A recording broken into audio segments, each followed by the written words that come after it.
صلی اللہ رسول الکریم اعوذ باللہ من الشیطان الرجیم بسم اللہ الرحمن الرحیم. السلام علیکم خواتین و حضرات.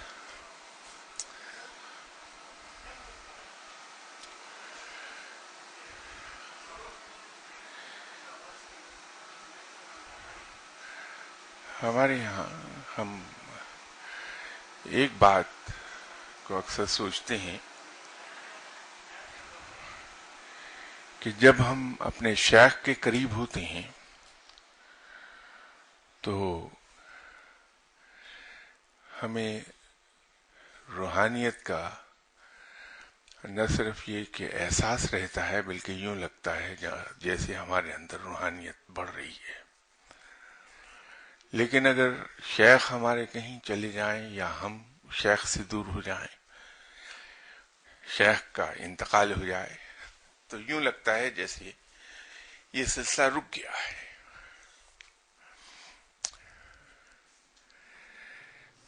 اصل میں روحانیت دو تین طریقوں سے کام کرتی ہے.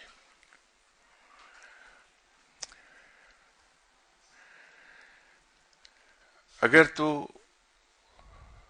میں اپنے شیخ کے پاس گیا،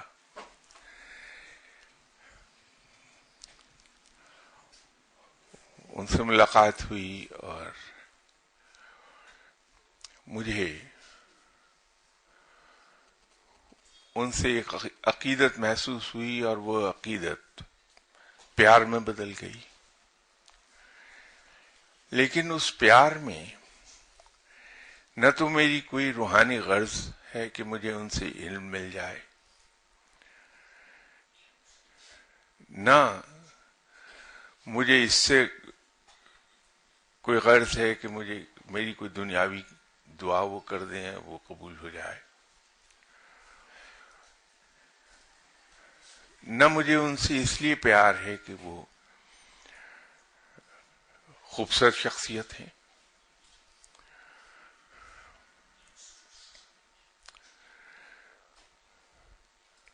میں تو صرف اگر ان سے پیار کرتا ہوں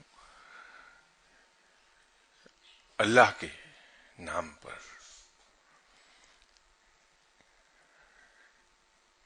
کہ وہ لویبل شخصیت ہے، تو پھر یہ کیفیت نہیں پیدا ہوگی. پھر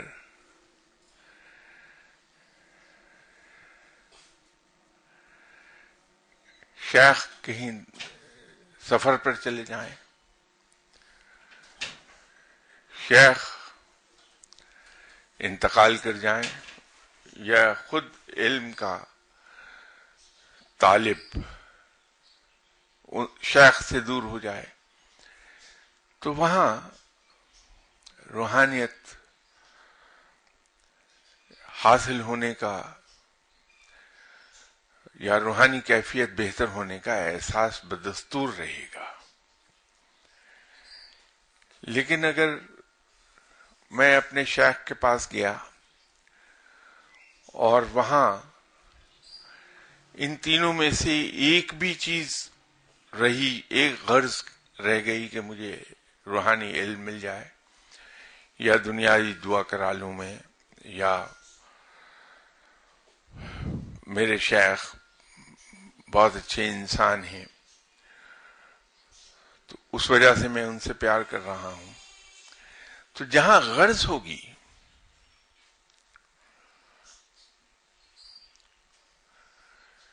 وہاں وہ کیفیت محسوس ہوگی کہ جو ہی شیخ دور ہوئے فار سم ریزن، یا مرید شیخ سے دور ہوا، تو روحانی سلسلہ منقطع ہوتا محسوس ہوتا ہے. میں جن بزرگ کے پاس بیٹھتا تھا، میرے شیخ اللہ تعالیٰ ان کے درجات بلند فرمائے، ان کے خادم تھے جن کو ہم مجید بھائی کہتے تھے. ایک زمانے میں سنا ہے کہ بہت ہی رئیس انسان تھے، لیکن پھر اللہ تعالیٰ نے کوئی ایسا راستہ دکھا دیا کہ وہ بڑے شاہ صاحب کے ہی ہو کے رہ گئے. تو ظاہری لحاظ سے کچھ زیادہ اچھے حالات نہیں تھے ان کے جب میں ملا ان سے. تو ایک دن وہ مجھے کہنے لگے کہ سرفراز بھائی آپ ایک دعا کر دیجئے میرے لیے. تو میں نے کہا جی فرمائیے کیا. تو آپ کو دعا کی کیا ضرورت ہے, آپ بڑے شاہ صاحب کے خادم ہیں. کہنے لگے نہیں وہ ایسی دعا ہے جو میں خود شاہ صاحب سے نہیں کہہ سکتا. تو کہنے لگے کہ میرا اللہ جانتا ہے کہ نہ مجھے شاہ صاحب سے دنیا چاہیے ہے, نہ مجھے شاہ صاحب سے علم چاہیے, نہ آخرت کی مغفرت چاہیے. بس مجھے ان سے پیار ہے. آپ دعا یہ کر دیجئے کہ میں ان سے پہلے دنیا سے چلا جاؤں, کیونکہ مجھ سے ان کی موت برداشت نہیں ہوگی.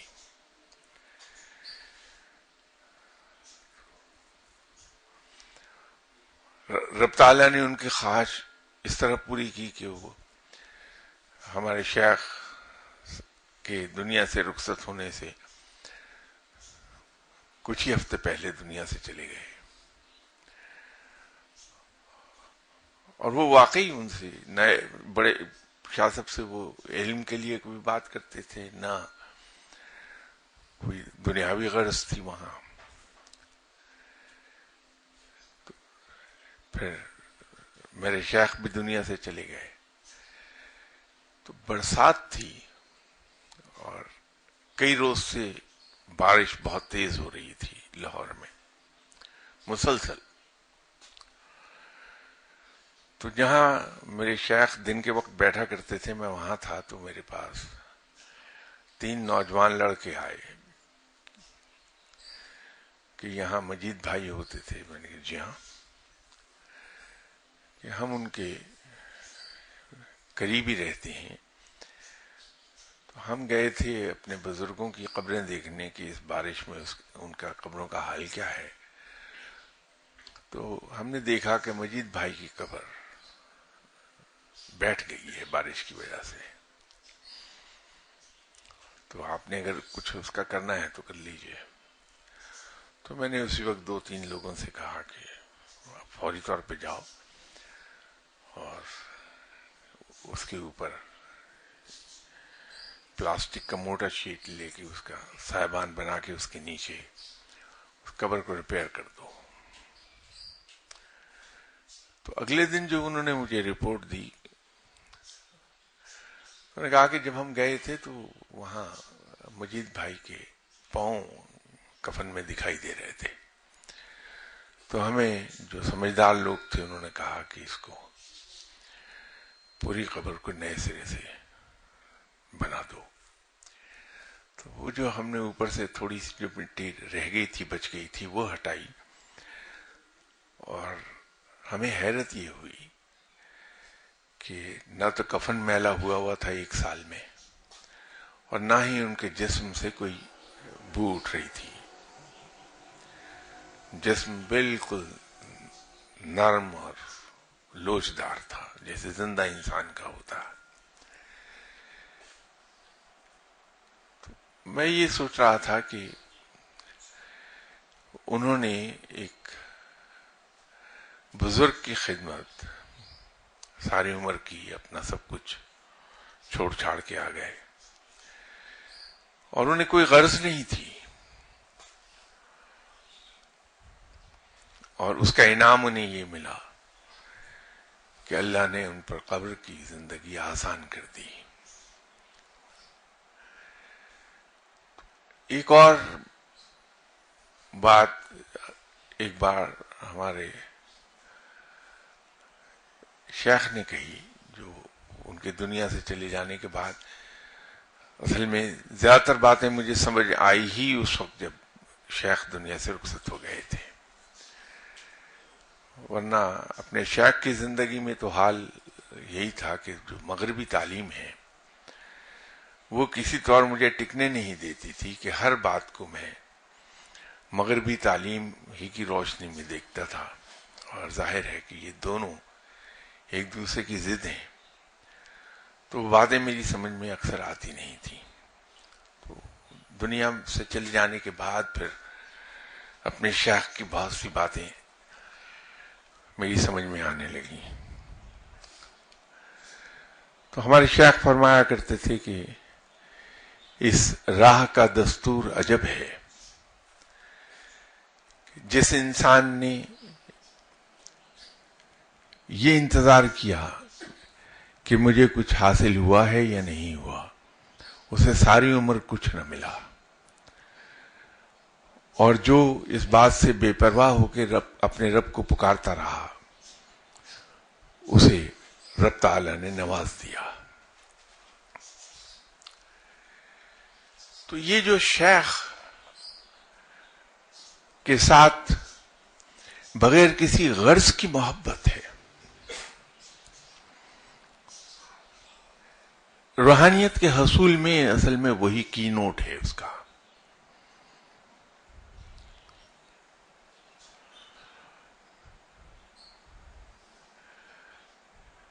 بہت سے اولیاء کرام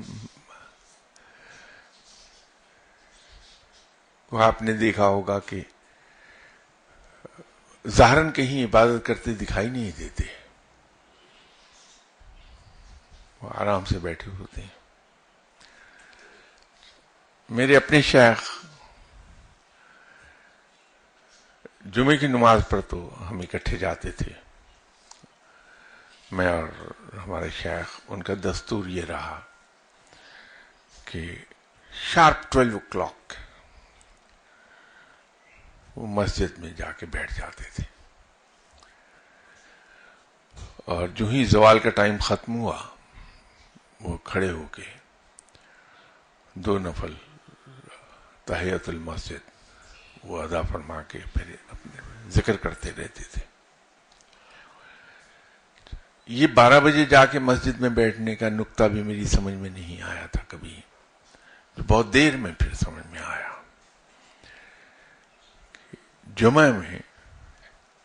جمعے کے روز ایک ساتھ ایسی آتی ہے، ایک مومنٹ ایسا آتا ہے کہ جس میں کی ہوئی ہر دعا قبول ہو جاتی ہے.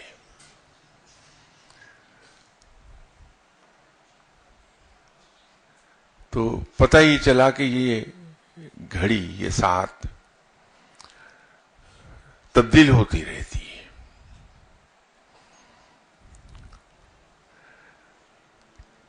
اور وہ اتنی مختصر ہوتی ہے کہ امام صاحب خطبہ پڑھ کے جب ممبر پہ بیٹھ کے اٹھتے ہیں خطبے کا دوسرا حصہ پڑھنے کے لیے،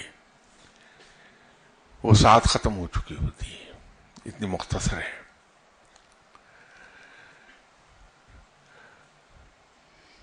ایک زمانے میں یہ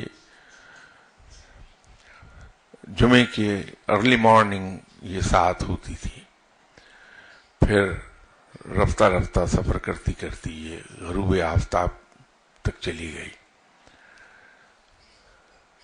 تو اب یہ ساتھ زوال کا ٹائم ختم ہونے کے فوراً بعد آ جاتی ہے.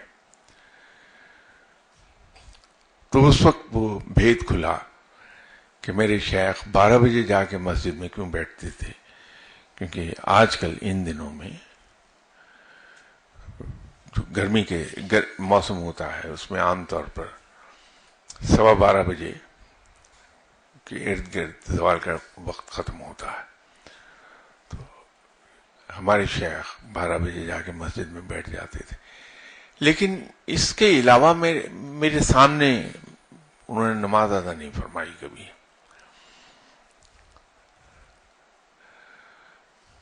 تو ایک دن بلکہ ہم کہیں اسلام آباد ٹور پر میں گیا تھا، تو میرے ساتھ ہی چلے گئے میرے شیخ. واپس ہم ڈرائیو کرتے آ رہے تھے تو گجرانوالے میں ایک جاننے والے تھے ہمارے، تو ان کے یہاں پہنچے تو مغرب کا ٹائم ہو رہا تھا، تو میں رک گیا وہاں کہ مغرب کی نماز پڑھ لیتے ہیں. تو جو اس گھر کے لوگ تھے انہوں نے مجھ سے فرمایا کہ شاہ صاحب نماز نہیں پڑھیں گے؟ تو میں نے کہا 1 منٹ میں جا کے پوچھا ہوں. تو میں پوچھنے گیا، انہوں نے کہا میں نے پڑھ لی نماز. تو وہ بھید میری سمجھ میں نہیں آیا تھا جو بعد میں کھلا.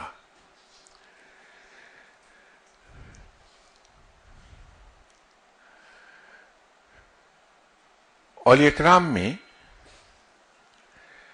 2 طرح کے بزرگ ہوتے ہیں.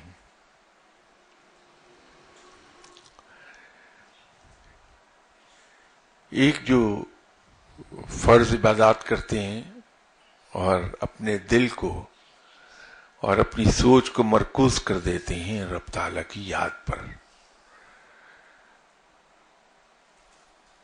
تو ان کا دل اور ان کا ذہن اللہ کے حضور ہر وقت حاضر رہتا ہے. فرض عبادات کرتے ہیں، نماز معاف نہیں کسی کو، وہ تو پیغمبر صلی اللہ علیہ وسلم کو بھی معاف نہیں ہوئی. لیکن اس کے علاوہ جو نفلی عبادات ہیں وہ کم کم ہی دیکھیں گے ہم. وہ دل اور دماغ ان کا رب کی طرف متوجہ رہتا ہے، رب کی یاد میں ڈوبا رہتا ہے ہر وقت. اور انہیں اس سے کوئی غرض نہیں ہوتی کہ اللہ کی یاد میں ڈوبے رہنے سے اللہ نے ہمیں انعام کیا دیا اب تک. وہ اس سے بے پرواہ ہوتی ہیں. دنیاوی وسائل کے بارے میں بھی وہ اتنے کانے ہوتے ہیں، قناعت اتنی ہوتی ہے کہ جو رب نے عطا فرما دیا اسی پر شکر ادا کیا. مزید کی تما نہیں ہوتی، مزید کی ہرس نہیں ہوتی ان میں. جو مل گیا رب سے اسی پر شکر ادا کرتے ہیں. تو ایسے لوگوں کو بیٹھے بٹھائے اچانک ایک دن ان پر انکشاف ہوتا ہے کہ رب تعالیٰ نے انہیں فتح عطا فرما دی ہے. رب نے انہیں سب کچھ عطا فرما دیا ہے. رب انہیں اپنے اسرار کے کچھ حصوں میں سیر کرانے لگتا ہے. رب تعالیٰ انہیں دوسرے جہانوں کی سیر کراتا ہے.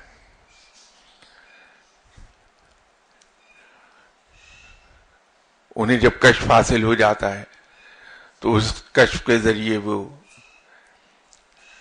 دنیا سے جو عظیم ہستیاں جا چکی ان سے ملاقاتیں کرتے رہتے ہیں، جو بذات خود ایک بہت بڑا نشہ ہے.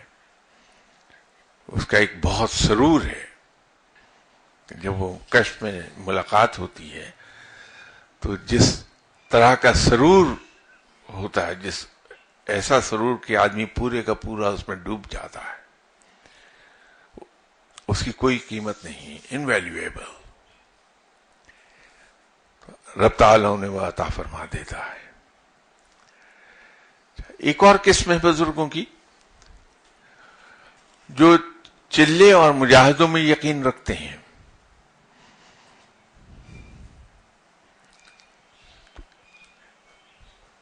وہ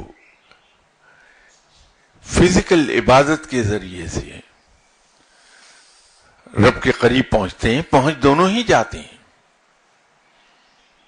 ایسا نہیں کہ کوئی ان میں سے نہ پہنچے، پہنچتے دونوں ہی ٹائپ کے بزرگ ہیں رب کے پاس. ایک کا دل رب کی طرف متوجہ رہتا ہے، ایک جسم کو رب کی طرف متوجہ رکھتے ہیں. لیکن جو پہلی ٹائپ کے بزرگ ہیں ان کو علم یا فتح بڑی جلدی حاصل ہوتی ہے. دوسری ٹائپ کے لوگ مشقت کے ذریعے سے کرتے ہیں. جناب حضرت امام غزالی رحمۃ اللہ علیہ بہت پائے کے بزرگ گزرے، سبھی نام ان کے نام سے واقف ہیں. آپ یہ دوسری ٹائپ میں یقین رکھتے تھے، مشقت میں.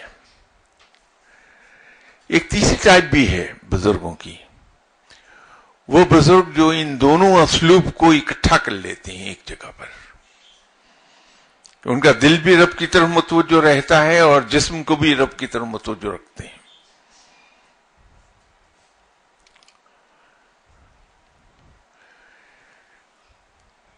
لیکن سہل ترین آسان ترین راستہ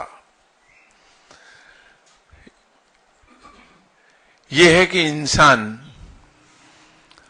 اپنے رب کو پیار کرے، اپنے رب کو چاہے، اس سے عشق کرے،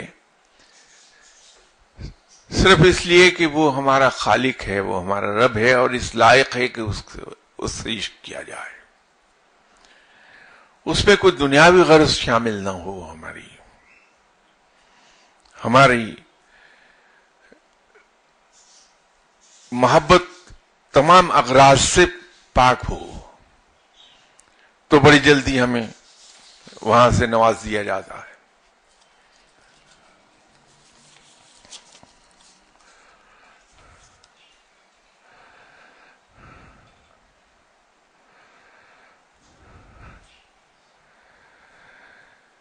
کسی صاحب نے ایک سوال پوچھا، جو بات کر رہا تھا وہ آلموسٹ اس کے قریب ہے، یہ کہ اگر کسی انسان کو اللہ تعالی ہر اس چیز سے نواز رہا ہو جو وہ انسان مانگے، تو یہ کیسے سمجھ سکیں گے کہ یہ اس کا پیار ہے یا اس انسان سے یا اس انسان کی رسی دراز کی ہے. ایک بہت ہی اعلیٰ پائے کے بزرگ جن کے بارے میں حضرت جنید بغدادی رحمۃ اللہ علیہ صاحب جیسی عظیم ہستی کا فرمانا یہ تھا کہ بایزید کو اولیاء کرام میں وہی حیثیت حاصل ہے جو فرشتوں میں حضرت جبرائیل علیہ السلام کو. علم میں یکتا تھے، اور ایک خوبی میرے علم کی حد تک وہ بھی یکتا ہے، اب تک ریکارڈ ان کا کوئی توڑ نہیں سکا، کہ انہوں نے 105 اساتذہ سے حصول فیض کیا تھا. علم بے پناہ تھا، اور حضرت بایزید بستامی رحمۃ اللہ علیہ صاحب کے شاگرد عام لوگ نہیں ہوتے تھے، بلکہ اعلیٰ پائے کے عالم ان کے شاگرد ہوتے تھے. ایک بار سفر پر تھے حضرت بایزید بستامی رحمۃ اللہ علیہ، اور ان کے شاگرد ان کے ساتھ تھے جو ظاہر ہے کہ بلند پایا عالم تھے. تو آپ نے سفر کے دوران اپنے شاگردوں سے فرمایا کہ آج ہرن کے گوشت کے کباب کھانے کو دل چاہتا ہے. تو شاگرد سن کر خاموش ہو گئے کہ یہاں حالت سفر میں ہرن کے گوشت کے کباب کہاں سے آئیں گے. شام ہو گئی، پڑاؤ ڈالا رات گزارنے کے لیے. تو حضرت بایزید بستامی رحمۃ اللہ علیہ صاحب کے شاگردوں نے دیکھا کہ داہنی سائڈ سے ایک ہرن دوڑتا ہوا آیا اور ان کے پاس آ کر بیٹھ گیا. ایک دو شاگرد اٹھے اور ان کو حیرت ہوئی کہ یہ ہرن بھاگا نہیں، شاگردوں نے اسے پکڑ لیا، ذبح کیا، اس کے گوشت کے کباب تیار کیے اور شیخ کی خدمت میں پیش کیے کہ آپ نے خواہش کا اظہار کیا تھا کہ آج ہرن کے گوشت کے کباب کھانے کو جی چاہتا ہے. تو رب تعالیٰ نے عنایت فرمائی ہے اور یہ ہرن از خود حاضر ہو گیا. ہم نے اسے پکڑ کے ذبح کر کے اس کے گوشت کے کباب آپ کے لیے تیار کیے ہیں، تناول فرمائیے. تو حضرت بایزید بستامی خوش ہوئے. جب کباب کھانے لگے تو ایک دم فرمائے کہ لوگوں آج میں مردود ہو گیا. پھر فرمایا کہ لوگوں آج میں مردود ہو گیا. تو شاگرد پریشان ہوئے اور فرمایا کہ حضور کیا فرما رہے ہیں آپ؟ تو مردود بمعنی دور ہونے کے ہے، کہ وہ شخص جو دور ہو جائے اس کو مردود کہتے ہیں. تو فرمایا کہ رب تعالیٰ اگر کسی شخص کی نفسانی خواہشات کو پورا کرنے لگے تو سمجھ لو کہ وہ شخص رب سے دور ہو گیا، تو میں اس سے دور ہو گیا۔ یہ جو نفسانی خواہشات ہیں،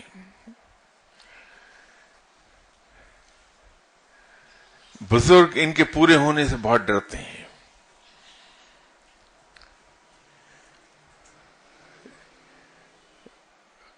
میں اور میرے شیخ اور دو آدمی کوئی سے بھی، ہم اکثر پاک پتن شریف جایا کرتے تھے، اور عموماً ان دونوں چھٹی جمعے کی ہوتی تھی۔ عموماً یہ ہوتا تھا کہ ہم ہر جمعے کو صبح 2 بجے گھر سے نکلتے تھے، پاک پتن شریف جا کے نماز پڑھ کے فاتحہ پڑھ کے واپس آ جاتے تھے۔ یہ روٹین بڑی دیر رہا ہمارا، گرمی سردی چلتا رہا۔ ایک بار میری دفتری مصروفیات کی وجہ سے کچھ اس میں ناغہ آیا، تو مجھے میرے شیخ فرمانے لگے کہ چلو اس جمعے کو پاک پتن شریف چلیں۔ تو میں نے کہا جو حکم۔ تو ہم فرائیڈے کو پاک پتن شریف چلے گئے۔ شام کو جو میں ان سے دوبارہ ملا پاک پتن شریف سے واپس آنے کے بعد، تو میں نے دیکھا کہ ان کے چہرے پہ بہت تعصب ہے۔ اب یہ تو ضرورت ہوتی نہیں تھی کہ ان سے ہم کچھ پوچھ لیتے، کیونکہ وہ ایسی ہمت ہونے نہیں دیتے تھے کہ کوئی ان سے سوال کر پائے۔ تو میں نے دیکھا کہ چہرے پر تعصب ہے ان کے، تو میرا ذہن فوراً اس طرف گیا کہ میں چونکہ غلطیاں کرتا رہتا ہوں، شاید کوئی بڑی غلطی ہوئی مجھ سے۔ تو انتظار میں بیٹھ گیا کہ اب ڈانٹ کب پڑتی ہے۔ تو مجھے چائے پلائی اور اس کے بعد کہنے لگے کہ آج سرفراز بہت بھاری غلطی ہو گئی ہم سے۔ تو میں نے کہا جی اللہ معاف فرمائے، کیا ہوا؟ کہنے لگے آج میں نے تم سے سوال کر لیا، انشاءاللہ تعالی آئندہ ایسی غلطی کبھی نہیں ہوگی کہ میں تم سے کوئی سوال کروں۔ تو میں نے کہا جی وہ یہ کون سی آپ کی کوئی سوال کی بات تھی کہ چلو آؤ پاک پتن شریف چلیں؟ کہنے نہیں، یہ بھی فقیر کو سزاوار نہیں ہے کہ وہ یہ سوال بھی کرے کسی سے۔ اور واقعی جب تک حیات رہے انہوں نے دوبارہ مجھ سے کچھ نہیں کہا۔ پھر تو جو واقعی بزرگ ہیں وہ اتنے محتاط ہوتے ہیں۔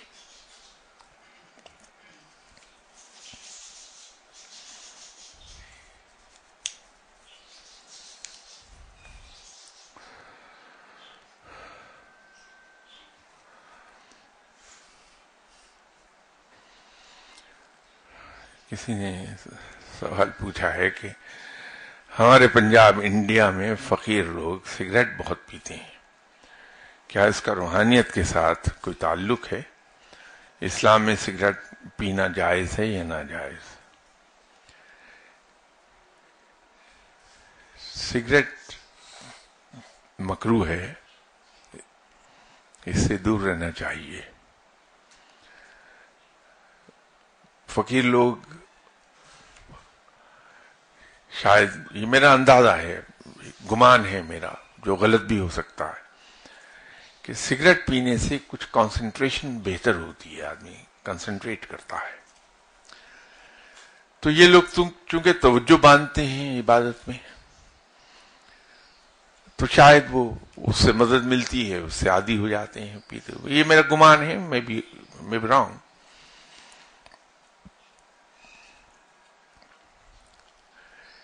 خود میرے شیخ بھی سگریٹ پیتے تھے، لیکن آپ نے فرمایا کہ میں نے اس کی خاص طور پہ اجازت لی ہے۔ غالباً اپنے مرشد سے پوچھا ہوگا تو انہوں نے اجازت دے دی ہوگی۔ اور اس کے برعکس میرے ساتھ یہ جو کچھ پیش آیا وہ اس کے بالکل ہی الٹ تھا، 180 ڈگریز اپوزٹ۔ جس زمانے میں اپنے مرشد صاحب کے پاس گیا میرے کالیگ اگر کبھی وہ سرکاری دور پر ملک سے باہر جاتے تھے تو ایک سگار تھا، ان دنوں بھٹو صاحب وزیر اعظم تھے تو وہ بھی سگار پیتے تھے، تو ایک آدھ سگار وہ میرے لیے اپنے الاؤنس میں سے تحفتاً لے آتے تھے کہ دیکھیے یہ سگار ہیں جو ہمارے پرائم منسٹر پیتے ہیں. تو سال 2 سال کے بعد وہ ایک سگار جو آتا تھا میں تحفتاً وہ پی لیتا تھا.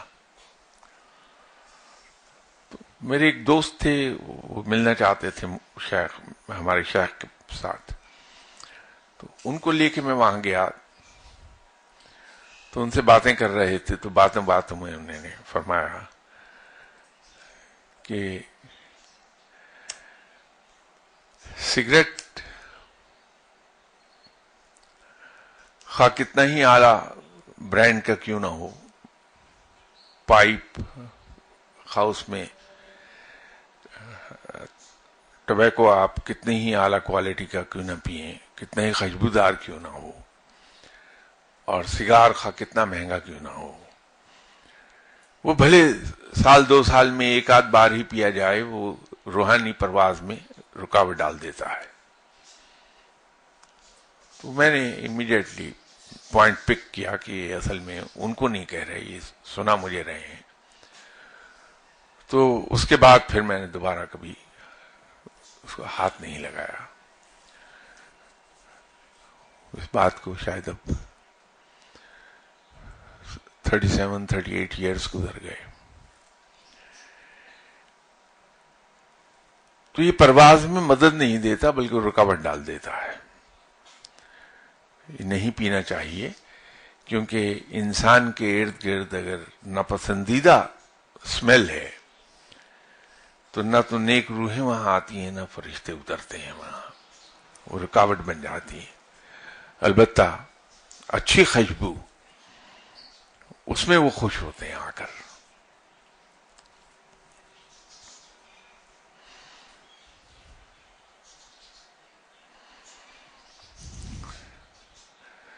دوسرا سوال کسی صاحب نے کیا ہے کہ اگر کسی کا مرشد مرید کو دھوکے میں رکھتا ہو اور اسے دھوکہ دے پھر کیا کرنا چاہیے؟ میں تھوڑی دیر پہلے یہی عرض کر چکا کہ اپنے شیخ کے ساتھ اگر بے لوث پیار ہے تو ایسے بہت سی مثالیں موجود ہیں دنیا میں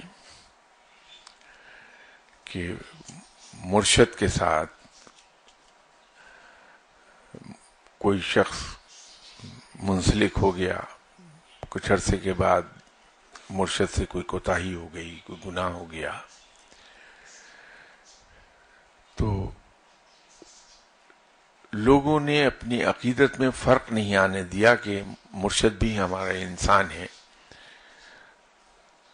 اس سے غلطی ہو سکتی ہے، اس کا پاؤں پھسل سکتا ہے.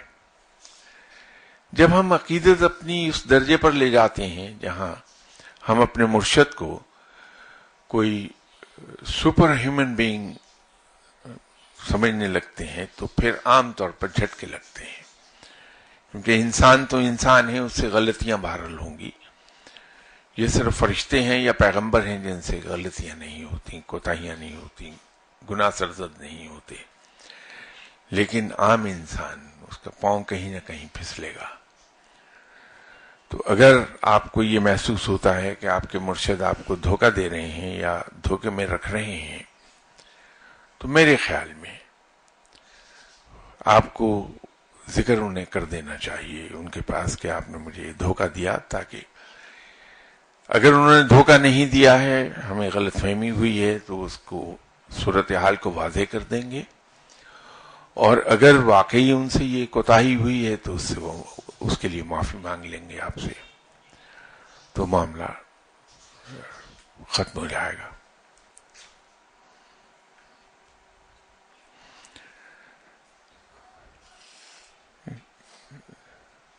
کسی صاحب مزار کی قبر کو غسل دینے کی فضیلت پر روشنی ڈال دیجیے.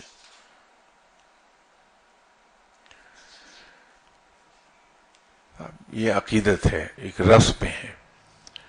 جو چلی ہے. سوال کرنے والے بھی انڈیا سے ہی ہیں اور مجندر سنگھ ان کا نام ہے, انڈیا سے یہ سوال انہوں نے بھیجے ہیں. تو یہ رسم اصل میں زیادہ تر کلچرل ویلیوز کی حامل ہے, اور ہمارے ہاں زیادہ تر کلچرل ویلیوز وہی ہیں جو 1947 سے پہلے تھیں.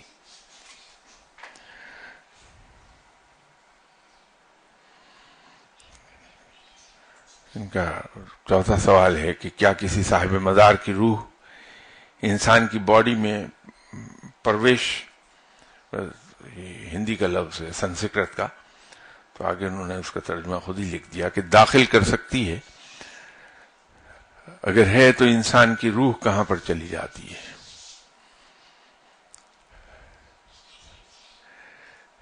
ایسا نہیں ہوتا, کچھ دیر کے لیے غلبہ تو ہو سکتا ہے, لیکن ایک ہی جسم میں دو روحیں نہیں رہیں گی.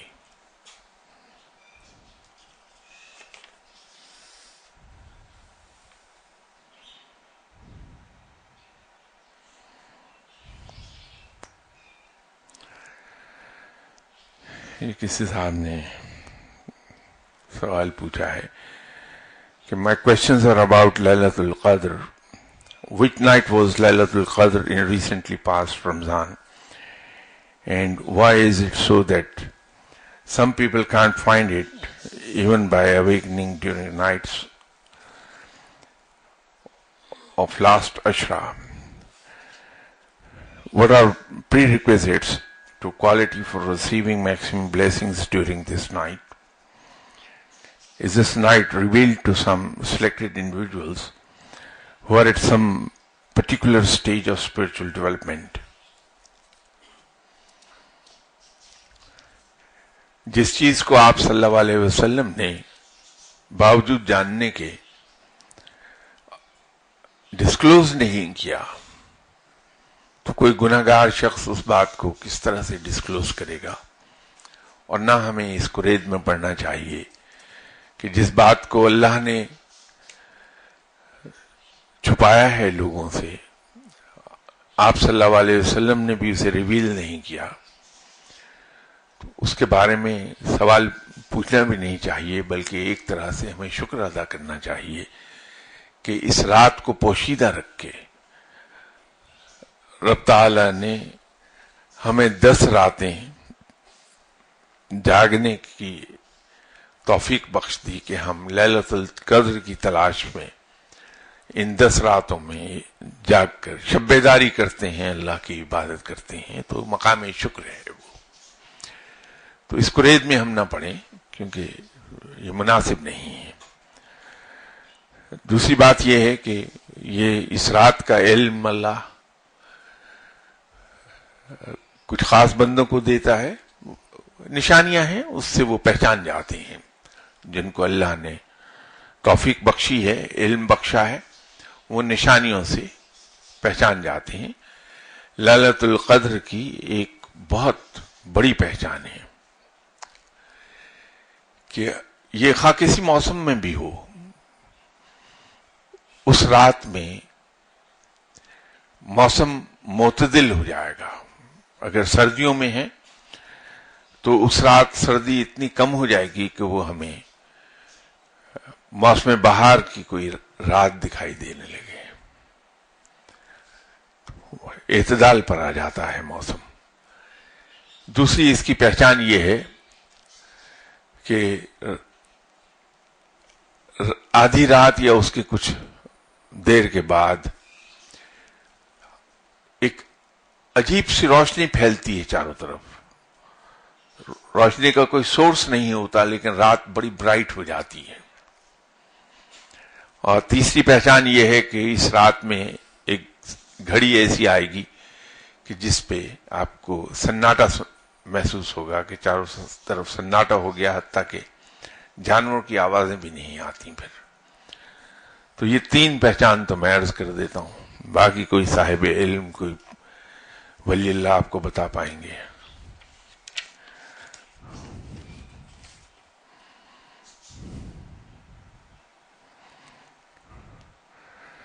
کسی صاحب نے چائنا سے سوال بھیجا کہ شاہ صاحب آپ نے بہت سی جگہوں پر بتایا کہ آپ کسی پر احسان کرو تو دوسرے بندے کو فیل بھی نہ ہونے پائے. میرا سوال اس کے اپوزٹ ہے کہ آپ پر کسی نے احسان کیا ہو، وہ بندہ ہر محفل یا ہر جگہ یہ کہتا ہو کہ میں نے اس پر احسان کیا، میں نے اس کو یہ کام کروا کر دیا. اس سچویشن میں جس نے احسان کیا ہو، احسان لیا ہو، اس کو کیا کرنا چاہیے؟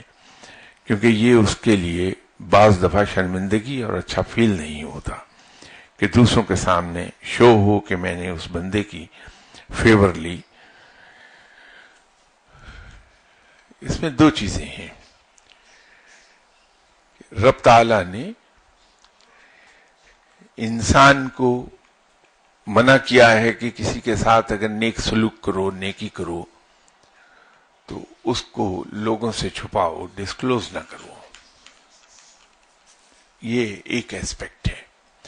اور ساتھ ہی یہ فرما دیا کہ جو نیکی کر کے جتائے رب تعالیٰ اس کی نیکیاں اس کے منہ پر دے مارتا ہے. بہت سٹرونگ ورڈز ہیں یہ. لیکن ساتھ ہی ساتھ رب تعالیٰ نے ایک اور بات فرمائی کہ جس کے ساتھ نیکی کی گئی ہو اسے چاہیے کہ اس نیکی کو پھیلائے،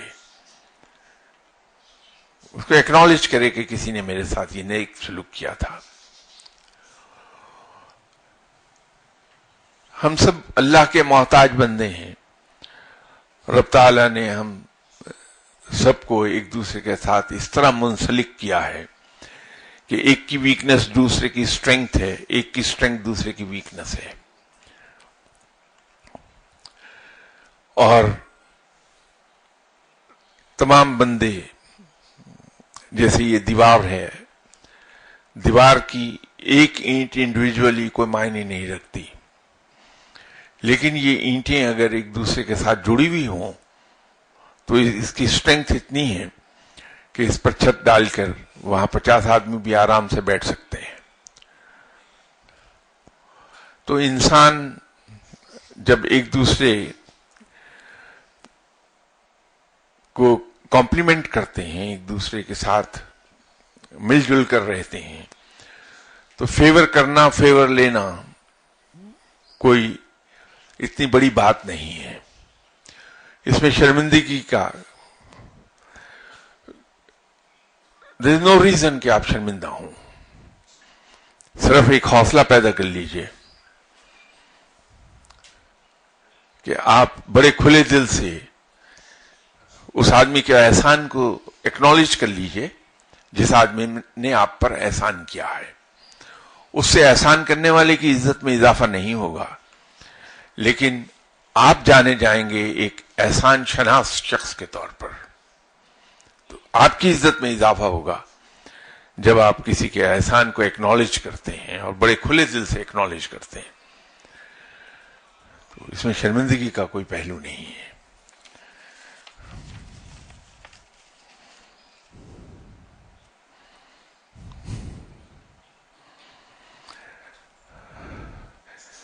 کچھ لوگ پیر ہوتے ہیں اور وہ گالیاں دیتے ہیں، جیسے آگے انہوں نے ایک صاحب کا نام لکھا ہے، وہ میں نہیں پڑھوں گا. کوئی پیر ننگے رہتے ہیں اور جسم کے پرائیویٹ حصوں کو نہیں ڈھانپتے. آگے پھر انہوں نے ایک نام کوٹ کیا ہے کہ جیسے فلاں.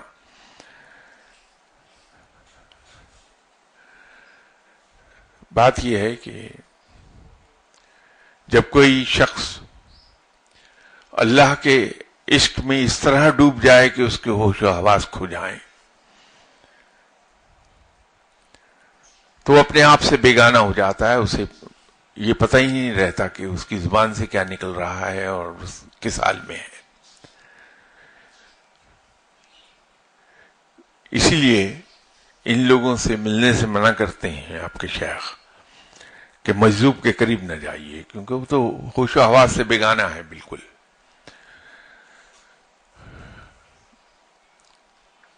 تو ایسے لوگوں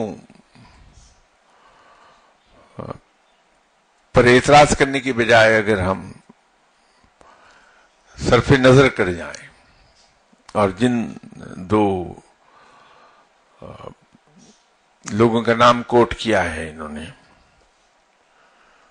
دنیا سے جا چکے، تو اسلام تو ہمیں ویسے بھی منع کرتا ہے کہ جو شخص دنیا سے چلا جائے اس کی برائیوں کو ذکر نہ کرو، اس کو اچھے لفظوں میں یاد کرو، تو صرف نظر کر لیجئے اور ایسے لوگوں کو پوائنٹ آؤٹ نہ کیجئے۔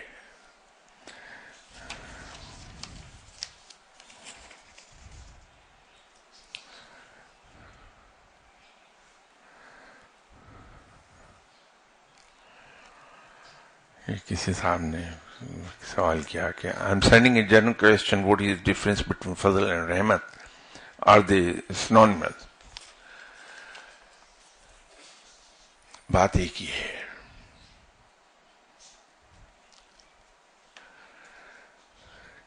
رب کی صفات ملٹی ڈائمینشن ہے، ایک ہی صفت کہ کئی ڈائمینشنز ہیں، ان ڈائمینشنز کو اگر ہم جب نام دیتے ہیں تو وہاں ڈفرینشیٹ کر جاتی ہے بات۔ ایک اس کا فضل ہے، ایک اس کی رحمت ہے۔ رب ہر ایک پر فضل کرتا ہے بغیر یہ دیکھے کہ وہ کون ہے، کیسا ہے، گنہگار ہے، نیک ہے۔ جیسے وہ سب کو پالتا ہے بغیر یہ دیکھے کہ کون بندہ میرا ماننے والا، کون میرا منکر، کون مشرک، کون اہل کتاب اور کون مسلمان، سب کو پالتا ہے۔ یہ اس کی شان ربوبیت ہے۔ اسی طرح وہ فضل کرتا ہے اپنے بندوں پر، اس میں وہ نہیں دیکھتا کہ کون کیا ہے، فضل کر دیتا ہے۔ رحمت ان پر کرتا ہے جن سے خوش ہو جاتا ہے۔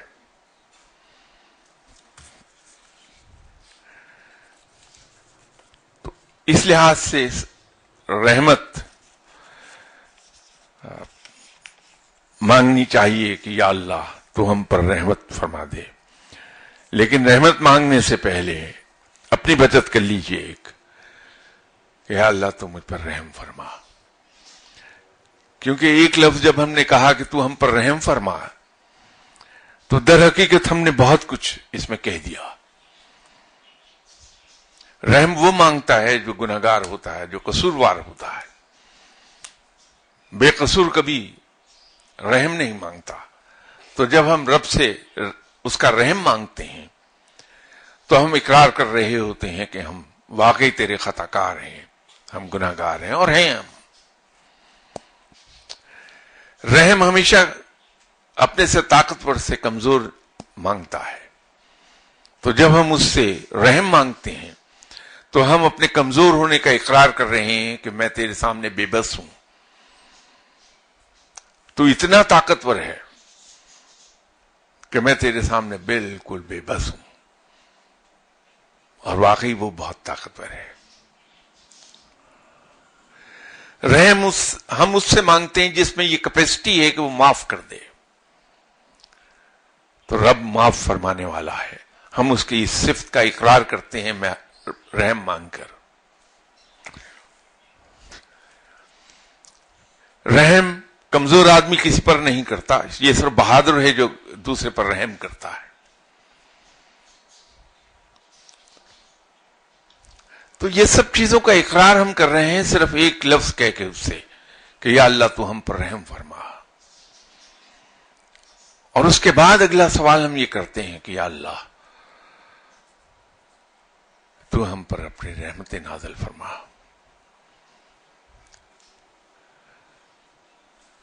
تو یہ رحمت کا معاملہ ایسا ہے، فضل کا معاملہ وہ ہے جو میں نے عرض کیا پہلے۔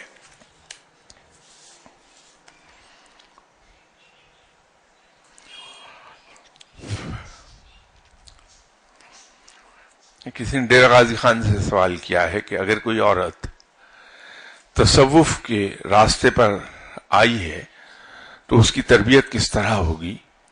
جیسے میں ڈیرہ غازی خان سے ہوں، ریگولر نہیں آ سکتی اور آپ کے لیکچر نیٹ سے سنتی ہوں، اگر ان سے ریلیٹڈ کوئی سوال پوچھنا ہو تو کیسے پلیز گائیڈ کیجیے.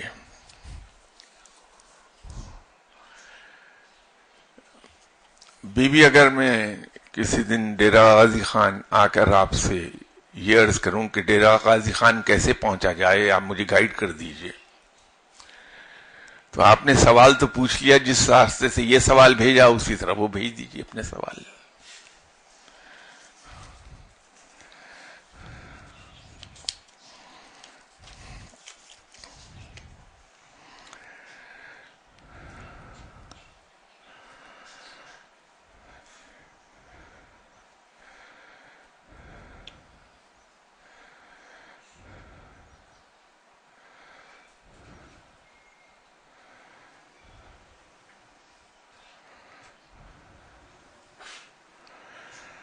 ایک صاحب نے سوال کیا ہے کہ وداؤٹ کوشچننگ Allah's decree,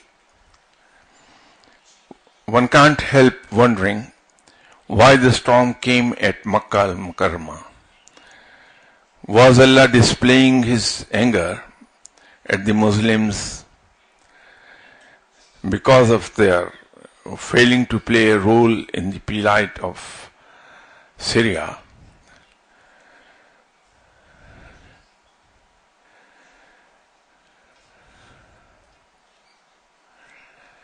اللہ تعالیٰ کی یہ نشانیاں ہیں. اللہ اپنے بندوں کو سزا نہیں دینا چاہتا، اس لیے کہ بڑا رحیم و کریم ہے. وہ تو اس انتظار میں بیٹھا ہے کہ کوئی مجھ سے ایک بار معافی مانگے، میں اسے معاف کر دوں. وہ اتنا رحیم و کریم ہے. کوئی توبہ کرتا ہے تو ایک لمحہ نہیں لیتا توبہ اس کی قبول فرمانے میں اور اسے گناہوں سے پاک کر دینے میں. ایسا معاف کرنے والا ہے کہ ابھی معافی کے الفاظ انسان کی زبان پر ہوتے ہیں کہ رب تعالیٰ معاف فرما دیتا ہے. اسی کو وہ اوائڈ کرتا ہے، اور ایسی نشانیاں، ایسی وارننگز ہمیں ملتی رہتی ہیں. یہ سیریا کے معاملات پولیٹیکل ہیں. مجھ جیسا انسان جو تعلیم سے بے بہرا ہے، علم کوئی نہیں رکھتا، تو میں اس بحث میں نہیں جاتا کہ کہاں کیا ہے. میں صرف ایک بات جانتا ہوں کہ ہر جگہ مسلمان سے لڑ رہا ہے.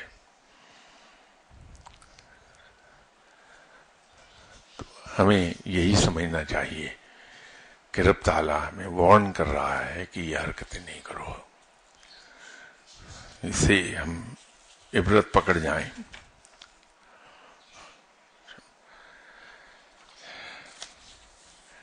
انشاءاللہ تعالیٰ نیکسٹ سنڈے بشرط زندگی آپ سے ملاقات ہوتی ہے. اس وقت کے لیے اجازت دیجیے. السلام علیکم.